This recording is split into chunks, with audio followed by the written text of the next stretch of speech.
So good bye லக்லிக்கு வந்து நம்ம அருணவியா சினிமாக்ஸ்ல வந்து பாத்தீங்கன்னா இன்ஃபுளுசஸ் ஓட்டிருக்காங்க. ப்ரிவியூ ஷோ அதுவும் மூவி. நான் ஆக்சுவலி தளபதி ஃபேன் தான். இப்போ வந்து பாத்தீங்கன்னா தல ஃபேன் ஆயிடலாம் முடிவு பண்ணிட்டேன். ரொமான்டிக் மூவி மாதிரி தான் இருக்கும்னு நினைச்சேன். ஆனா ஆக்ஷன் மூவி அது ஒரு மாதிரி நல்லா இருந்துச்சு. சாங்லாம் பேக்ரவுண்ட் வருது. அப்புறம் நானும் என் ஃப்ரெண்ட்ஸ் கிட்ட இனிமேல் ஜிபியும் யூஸ் பண்ணலான்னு இருக்கேன். ஓகே, நம்ம கூட திருப்பூர் ஸ்டேயின் இருக்காங்க. படம் எப்படி இருந்துச்சு? சூப்பரா இருந்துச்சு. ஆக்சுவலா வந்து படம் ஹைலைட்டே வந்து நம்ம ஓல்டு சாங்ஸ் தான். ஒவ்வொரு சாங் வரும்போது பழைய மெமரிஸ்லாம் எல்லாத்துக்குமே கண்டிப்பா இருக்கும். சூப்பரா இருந்தது. உண்மையாலுமே இந்த படத்துல மியூசிக் இல்ல, மியூசிக்ல தான் படமே இருக்குங்கிற அளவுக்கு பழைய பிளேலிஸ்ட் எல்லாமே போட்டு படத்தை செதுக்கிட்டாங்க.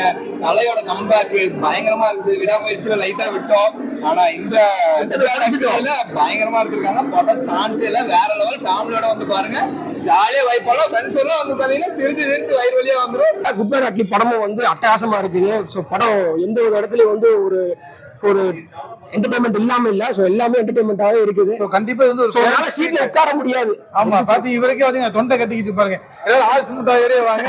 கத்தி கத்தி உங்க தொண்டை வந்து வேற லெவல்ல ஆயிடும். சவுண்ட் எப்படி இருந்துச்சு குட் பை லக்லிக்கு? ப்ரோ சவுண்ட் எஃபெக்ட் பர்ஃபெக்ட்டா இருந்தது ப்ரோ. சோ இன்ஃப்ளூயன்சர்ஸ்மே செப்பரேட்டா நடத்துறதால எனக்கு ரொம்ப ரொம்ப பிடிச்சிருந்தது ப்ரோ. அந்த என்ஜாய்மெண்ட் எப்படி இருந்துச்சு? செம்ம வைப்பா இருந்ததுங்க ப்ரோ. செம்ம. அது அர்ஜுன் வாய்ஸ்ல அவனா உண்மையா செம்ம ஆக்ட். அது டபுள் ஆக்ட் யாருமே எதிர்பார்த்திருக்க மாட்டாங்க. ரிவீல் பண்ணிட்டோம், நிறைய பேர் பார்க்காம இருப்பாங்க நினைக்கிறேன். அர்ஜுன் தாஸ் வயசுல வந்து ₹10 இந்த ஒரு பாட்டு பாடி இருப்பாரு. உண்மையாவே வேற லெவல். ரொம்பவே சாட்டிஸ்ஃபைடு. படம் பார்த்ததுக்கு சம வருது. 10க்கு ஒரு 8.5 மார்க் கொடுக்கலாம். படம் அவ்வளவு வேல்யூபிளான படம். ஆதிக் ரவிச்சந்திரன் செதுக்கி இருக்காரு. ஃபேன் பாய் மூமெண்ட் ஓதி சம்பவம். அந்த ஜியோட மியூசிக் வந்து வேற லெவல்ல பின்னிட்டாரு. எனக்கு ஒரு நிக்க முடியலனால அந்த அளவுக்கு வைபா இருக்கு. சீட்டை உடச்சல் நம்ம அந்த அளவுக்கு வைபா இருக்கு. சாங்ஸ் பொறுத்த வரைக்கும் ஜி பிரகாஷ் சொல்ல வேண்டியது இதுல வந்து 50% அவரோட ஸ்கோர் நிறைய இருக்கு. ஆக்சுவலா ப்ரோ படம் வந்து உண்மையா நல்லா இருந்துச்சு ப்ரோ. ட்ரைலர் பார்த்த அளவு ஒரு நார்மலா இருந்த மாதிரி தான் இருந்துச்சு. ஆனா படம் பார்த்தோன்னே ஆதிக் ரவிச்சந்திரன் ஏற்கனவே சொல்லியிருந்தாரு படத்துல சம்பவம் இருக்குன்னு.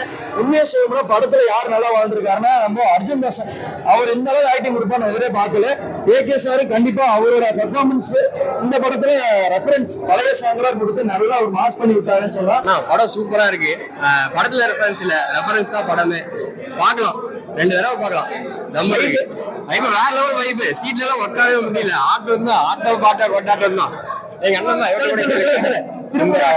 ஆக்சுவலா இந்த படத்தை பத்தி சொல்லணும்னா ஆர்த்திக்கோட பிளேலிஸ்ட பத்தி மெயினா சொல்லி ஆகணும். ஒரு வேற மாதிரியான பிளேலிஸ்ட் அவரோட படத்துல திறந்து வச்சுட்டே இருக்காரு. அந்த அதுதான் அந்த அவரோட பிளேலிஸ்டுக்கே நாங்க எல்லாரும் அடிமை. அதே மாதிரி ஓல்டு சாங் வந்து ரொம்ப இம்பார்ட்டன்ட் கொடுத்திருக்காரு டைரக்டர். ஸோ ஓல்டு சாங் அங்க வந்து வச்சு பட்டை கிளப்பிட்டாங்க. அதுவும் அர்ஜுன் தாஸ் வாய்ஸ்ல ₹10 சாங். ஆமா, கொடூரமா பயங்கரமா